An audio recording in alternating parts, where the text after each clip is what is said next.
Je vais vous parler d'une sorte de parallèle entre moi et Patrice Guinard, qui nous a quittés il y a pas longtemps. Ça va peut-être choquer certaines personnes ce que je vais dire, mais je crois que c'est le moment de faire un bilan en ce début de phase équinoxiale, qui a commencé avec le passage de Saturne sur l'axe Vierge-Poisson.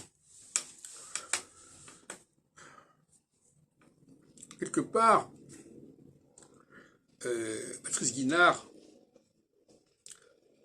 se présente à moi comme étant le gentil au sens religieux du terme, c'est-à-dire le non-juif. Et moi, je joue le rôle du juif dans ce parallèle. Il y a une dizaine d'années qui nous séparent, précisons-le. Et dans son rapport à l'astrologie, comme son rapport à Nostradamus, Guinard est tombé dans tous les pièges. Il n'a pas su repérer les erreurs. Ni chez Nostradamus, enfin pas Nostradamus lui-même, enfin, ni dans le corpus Nostradamus, puisqu'il aimait bien cette expression corpus Nostradamus, qu'on peut les retrouver déjà toujours sur son site, qui est toujours en vie, ni en astrologie. Donc finalement, il aura manqué de lucidité, si on peut dire, et il ne sera pas parvenu à la vérité, si on peut dire. Il n'aura pas non plus réussi à sortir l'astrologie de son ghetto, en l'ouvrant vers d'autres disciplines, comme je l'ai fait avec la théologie, avec la politique, etc. Et donc, le bilan, pour moi, de Patrice Guinard, sans aucune acrimonie, hein, au contraire, même avec une certaine forme de réticence, est assez négatif. Parce que il est tombé dans tous les panneaux possibles.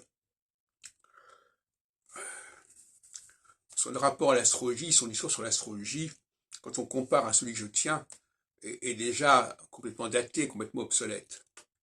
Et son rapport à Nostradamus ne vaut pas mieux. Parce que finalement, il n'a pas su détecter les contrefaçons, les documents antidatés. Il s'est laissé mener par le bout du nez par les faussaires à la solde des libraires de la période de la Ligue, parce que c'est à ce moment-là que les centuries se sont réalisées.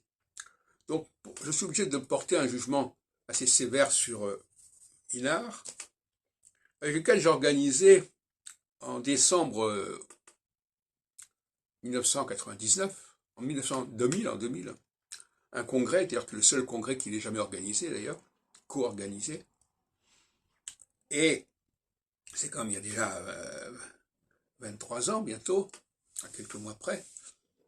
Et effectivement, il a accueilli mes publications sur son site Le Curat, dès la création de son site, beaucoup d'articles,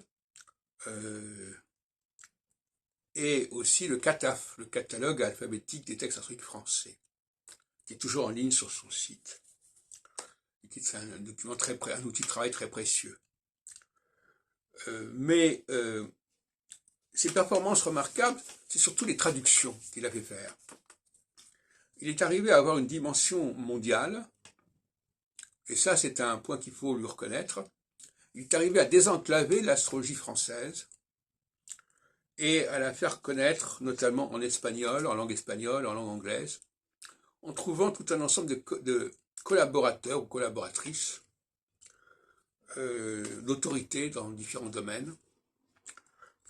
En 1993, il avait obtenu sa thèse de doctorat, l'astrologie, sa logique, je sais pas, fondement, etc., dans le même style un peu que Daniel Vernet, mais ça n'était pas paru. Il n'avait pas trouvé d'éditeur. D'ailleurs, en fait, il n'a jamais eu beaucoup de chance avec les éditeurs.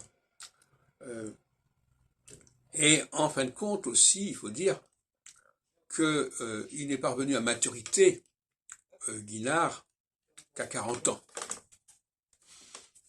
En 99, il avait 42 ans. Alors qu'en ce qui me concerne, je suis l'auteur notamment des clés pour l'astrologie que j'ai publié en 76, et j'avais 27-28 ans quand j'ai signé le contrat. Et c'est le même problème d'ailleurs avec d'autres personnes qui n'ont pas trouvé leur maturité avant une quarantaine d'années, comme Yves Le Noble d'ailleurs, pour d'autres raisons.